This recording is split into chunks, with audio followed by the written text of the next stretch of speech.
মারহাবা বিকুম, সালামুন আলাইকুম। মানব দেহে রুহের সংযোজন, সূরা কদর আয়াত 4। তানাজ্জালুল মালাইকাতু ওয়ার রূহ ফিহা বিইজনি রাব্বিহিম মিন কুল্লি আমর। তানাজ্জালুল মালাইকাতু ওয়ার রূহ, নাজিল হয় মালাক, মালাইকা ওয়া রূহ এবং রূহ, দুটা আলাদা সত্তা। ফিহা বিইজনি রব্বিহিম, তার মধ্যে থাকে রবের অনুমতি, মিন কুল্লি আমর, এবং সকল প্রকার নির্দেশনা। আমরা সূরা কদরের 4 নম্বর আয়াতে দেখতে পাচ্ছি মালাইকা এবং রূহ নাজিল হয়, যার মধ্যে থাকে রবের অনুমতি এবং সকল প্রকার নির্দেশনা।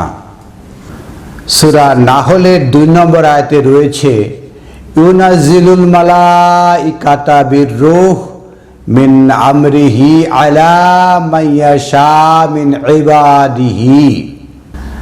নাজিল হচ্ছে মালাইকা এবং রূহ, মালাইকাতা বির-রূহ, রূহ দিয়ে নাজিল হচ্ছে মালাইকা, মিন আমরিহি, তার নির্দেশনা থেকে, আলা মান ইয়াশা মিন ইবাদিহি, ইবাদিহি, তার বান্দাদের উপরে, মান ইয়াশা, যে চায়।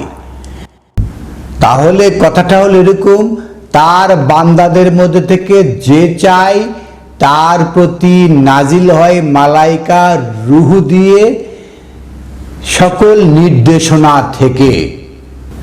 এখানে আমরা দেখতে পাচ্ছি মালাইকা নাজিল হয় রূহ দিয়ে, কি সুন্দরভাবে। এবং আগের রাতে বলা হয়েছে তানাজ্জালুল মালাইকাতু ওয়া রূহ, আর এখানে বলছে বির-রূহ।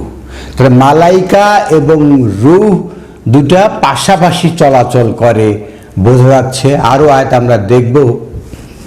সূরা কদরের 4 নম্বর আয়াত এবং সূরা নাহলের 2 নম্বর আয়াতে দেখেছি আমরা মালাইকা এবং রূহ দুটো পাশাপাশি নাজিল হচ্ছে, দুটো আলাদা সত্তা।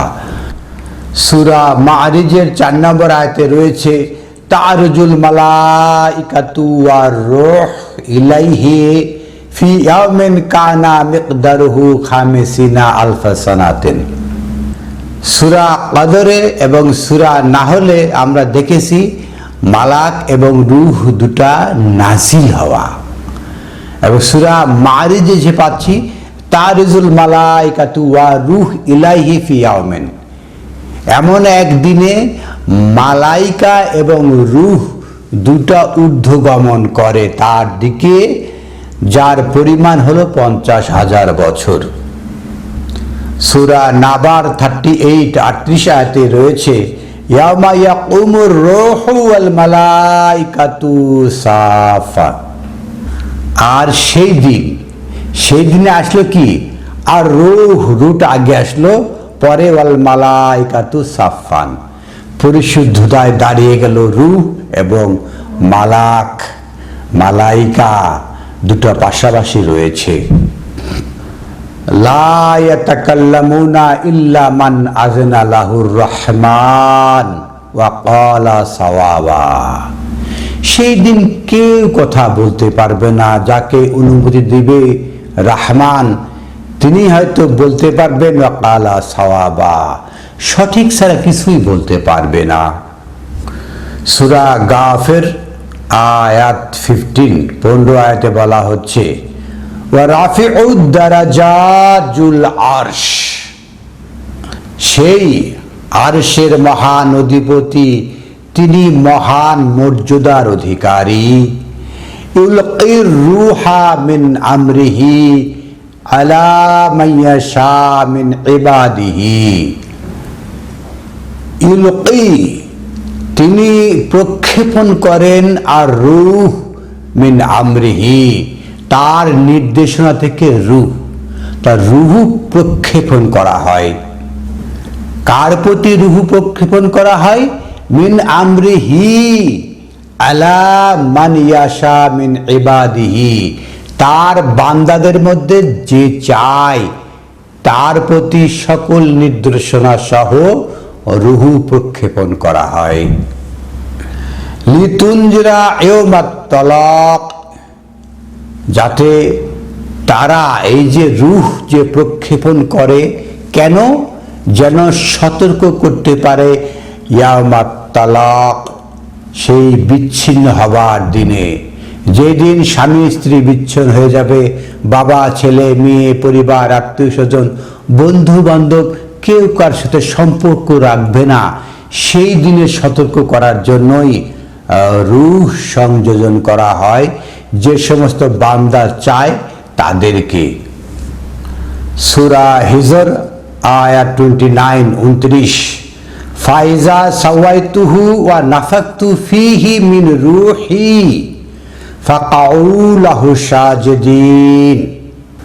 আর যখন সাওয়াইতুহু, হু হলো আদমকে, যখন আদমকে সাজিয়ে দেওয়া হবে, মানে পূর্ণাঙ্গ একটা মানুষ তৈরি করা হয়েছে। ওয়া নাফাকতু ফীহি মিন রূহি, সর্বশেষ সংযোজনটা কি হলো? নাফাকতু ফুৎকার দেওয়া হলো, ফীহি তার ভিতরে, মিন রূহি আমা থেকে রূহ, আমা থেকে রূহ ফুৎকার দিয়ে আদমকে সংযোজিত করা হলো। ফাকাউ লাহু সাজিদিন, তখন আপনারা হয়ে যাবেন সাজিদিন। নাফাকতু ফীহি মিন রূহি, আমার থেকে রুহু যখন সংযোজিত হবে তারপরে আপনারা হবেন ফাকাউ লাহু সাজিদিন, আপনারা তখন সিজদাকারীর মধ্যে গণ্য হবেন।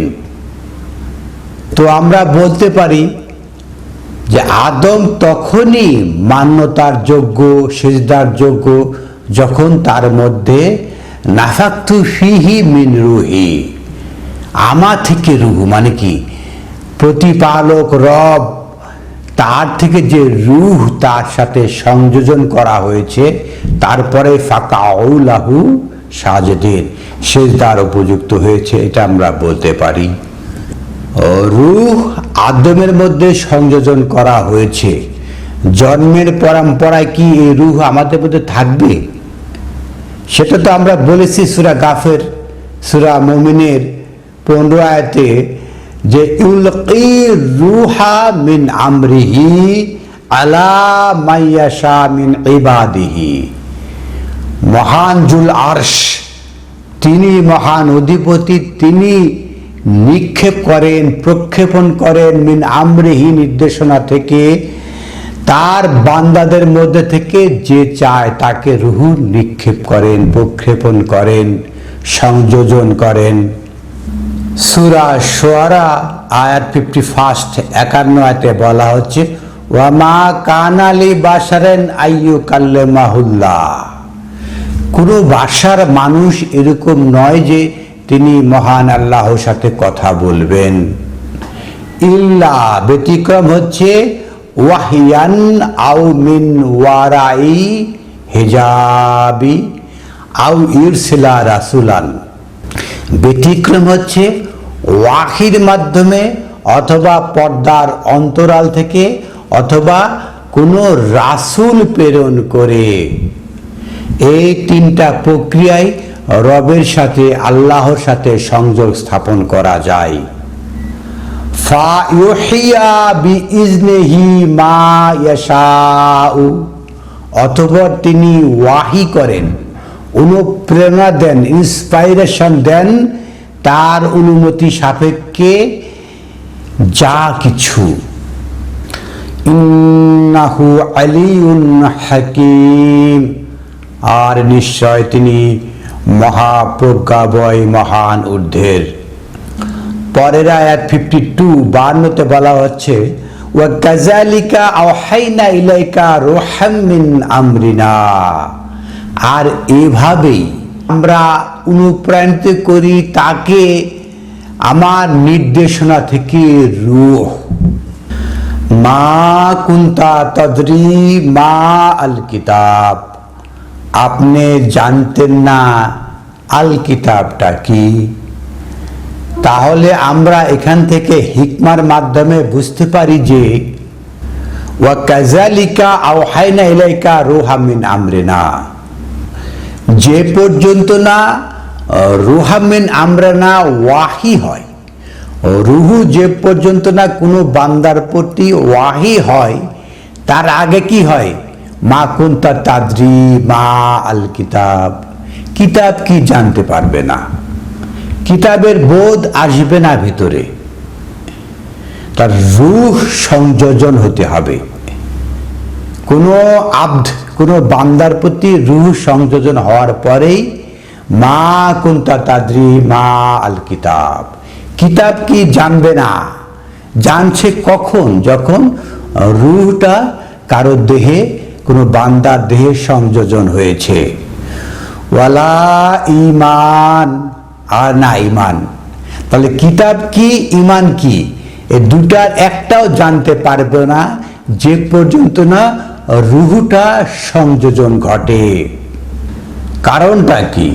ওয়ালাকিন জাআলনাহু নূরান, কারণ তিনি বানিয়েছেন রূহটাকে একটা নূর, আলো।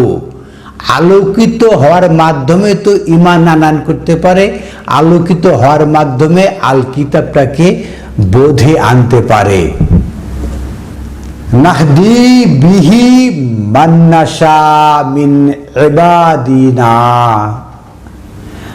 আর হেদায়েত দি, পথে আনি তাকে, যে আমার বান্দাদের মধ্যে যে চায় তাকে, সবাইকে না, যে আল্লাহ যাকে চান তাকে, এরকম নয়। বান্দাদের থেকে যে সমস্ত বান্দা চাই তাদেরকেই নাহদি করা হয়, পথে নাগাল পাইয়ে দেওয়া হয়।